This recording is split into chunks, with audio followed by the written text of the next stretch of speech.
మెదక్ జిల్లాలో టెంపరేచర్లు భారీగా పెరిగాయి. 2 రోజులతో పోల్చితే ఇవాళ మరో 5 డిగ్రీలు ఎక్కువగా నమోదయ్యాయని వాతావరణ శాఖ అధికారులు ప్రకటించారు. రానున్న 15 రోజులు ఉష్ణోగ్రతలు మరింత పెరిగే అవకాశం ఉందని వెదర్ ఆఫీసర్లు చెబుతున్నారు. మెదక్ జిల్లాలో టెంపరేచర్స్ పై మరిన్ని డీటెయిల్స్ శ్రీధర్ అందిస్తారు. Sridhar, over to you. ఉమ్మడి మెదక్ జిల్లా వ్యాప్తంగా ఎండలు మండిపోతున్నాయి. గత వారం రోజులుగా కొంత అడపదడప వర్షం పడ్డప్పటికీ మళ్ళీ గత 2 రోజులుగా ఎండ తీవ్రత పెరిగింది. రానున్న 15 రోజుల పాటు కూడా భారీగా ఎండ తీవ్రత పెరిగే అవకాశం ఉందని, ఉష్ణోగ్రతలు పెరిగే అవకాశం ఉందని వాతావరణ శాఖ అధికారులు చెప్తున్న నేపథ్యంలో అప్రమత్తంగా ఉండాలని సూచిస్తున్నారు. ప్రత్యేకించి ఈ సీజన్ ప్రారంభం నుంచి ఉమ్మడి మెదక్ జిల్లాలో 46 డిగ్రీల వరకు ఉష్ణోగ్రతలు చేరుకున్నాయి. దీంతో జనం బయటకు రావాలంటే భయపడుతున్నారు. కానీ గత వారం రోజులుగా చాలా చోట్ల భారీ అయితే వడగళ్ల వాన పడ్డ పరిస్థితి ఉంది. కొంత వాతావరణం చల్లబడ్డది. సాయంత్రం అయితే చాలు వర్షం పడడం, డే అంతా కూడా ఎండలు విపరీతంగా వస్తుండడంతో బయటకు రాని పరిస్థితి, జనం బయటకు రావాలంటే ఇబ్బందులు పడుతున్నారు. ఏంటంటే ప్రజెంట్ ఈ సంగారెడ్డిలో విపరీతమైన ఎండలు, వడదెబ్బలు తగిలే ఛాన్సెస్ ఎక్కువ ఉన్నాయి. కాబట్టి మేము ప్రతిరోజు డ్యూటీకి లెగాలంటే ఎర్లీ మార్నింగ్ 10కి వెళ్ళే వాళ్ళం, అలాంటిది ఎర్లీ మార్నింగ్ 6 కల్లా వెళ్ళాల్సి వస్తుంది. ఎందుకంటే విపరీతమైన ఎండలు, అలాగే ఈ బయట ఉండే వెదర్ చాలా వేడిగా ఉంది. సో ప్రతి ఒక్కరు వడదెబ్బలు బాగా తగులుతున్నాయి.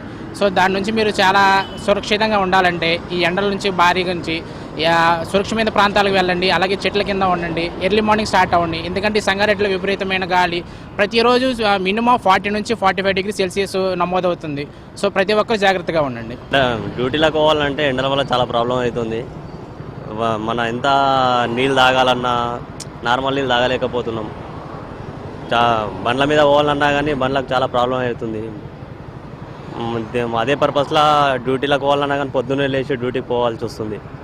సాయంత్రం కూడా ఎండ తీవ్రత తగ్గుతలేదు. ఎండల వల్ల చాలా సఫర్ అవుతున్నాం. పోయిన సంవత్సరం కంటే ఈ సంవత్సరం చాలా ఎండలు బాగానే ఉన్నాయి. కొంచెం ఇబ్బందిగా ఉంది అంత. ఇక్కడ ఎండలు బాగా తీవ్రంగా ఉన్నాయి సార్. సంగారెడ్డి జిల్లాలో బాగానే ఉన్నాయి. ఇబ్బంది అవుతున్నది. కనీసము బయటకు వెళ్ళాలంటే సాయంత్రము 5-6 గంటల దాకా కూడా వేడి ఉంటున్నది, ఎండ ఉంటున్నది. పొద్దున 7 గంటల నుంచే మొదలవుతున్నది. బాగా ఇబ్బంది అవుతున్నది. బయటకు వెళ్ళాలంటే పొద్దున పోదామంటేనేమో సమయం కుదరతలేదు. సాయంత్రం పోతే వీలు కాదు. పని అంతా మధ్యాహ్నం ఉంటుంది. ఆఫీసులలో వర్క్ చేసుకోవాలనుకుంటే మరి ఈ టైంలో బయటకు వెళ్ళాలంటే బాగా ఇబ్బంది అవుతున్నది. ఎండలు తీవ్రంగా ఉన్నాయి. మరి దీనికోసము మరి ప్రభుత్వాలు ఏమన్నా కార్యాచరణ చేసి ఏమన్నా ప్రజలకు ఏమన్నా పానీయాలు, నీళ్లు కానీ, మంచినీళ్ళు కానీ ఇట్లాంటి ఏమైనా సౌకర్యాలు చేస్తే పిల్లలకు జనాలకు కొంత మేలు అవుతుందని చెప్పేసి మేము కోరుకుంటున్నాం సార్. ఎందుకంటే ఈ ఎండాకాలము ఈ మే నెల వచ్చిందంటే ఇంకా తీవ్రంగా ఉంటుంది అంటున్నారు. మరి ఆ తీవ్రంగా ఉంటే ప్రజలు ఇంకా అల్లాడిపోతారు. కాబట్టి అక్కడక్కడ మంచినీటి సౌకర్యం కానీ, లేదా ఇట్లా మజ్జిగ లాంటి సౌకర్యం కానీ, ఇట్లాంటి నీడలు ఎక్కడన్నా ఇట్లా రోడ్ల మీద కనీసం బస్ స్టాప్లు ఉన్న దగ్గర కూడా నీడ లేని పరిస్థితి ఉన్నది. అట్లా నీడ ఉన్నట్లయితే ప్రజలకు కొంచెం ఉపశమనం ఉంటుంది.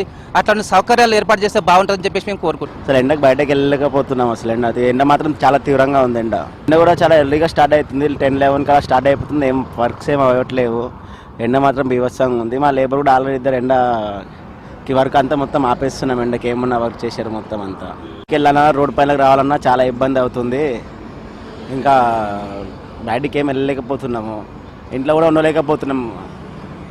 వేడికి అసలు ఇంట్లో కూడా ఏమి ఉండలేకపోతున్నాం. అసలు ఎండ తీవ్రతకు ఇళ్లలో ఉన్న వారి శాతం వడగాల్పుల కారణంగా వడదెబ్బ తాకుతున్నటువంటి పరిస్థితి. జిల్లా వ్యాప్తంగా కూడా ఎండల తీవ్రత గతంలో ఎన్నడూ లేని విధంగా 46 డిగ్రీల వరకు చేరుకోవడం, రానున్న రోజుల్లో కూడా భారీ ఉష్ణోగ్రతలు భారీగా పెరిగే అవకాశం ఉన్న నేపథ్యంలో జనం ఆందోళన వ్యక్తం చేస్తున్నారు. కెమెరామెన్ రాజుతో శ్రీధర్, బీచ్ న్యూస్, సంగారెడ్డి జిల్లా నుండి.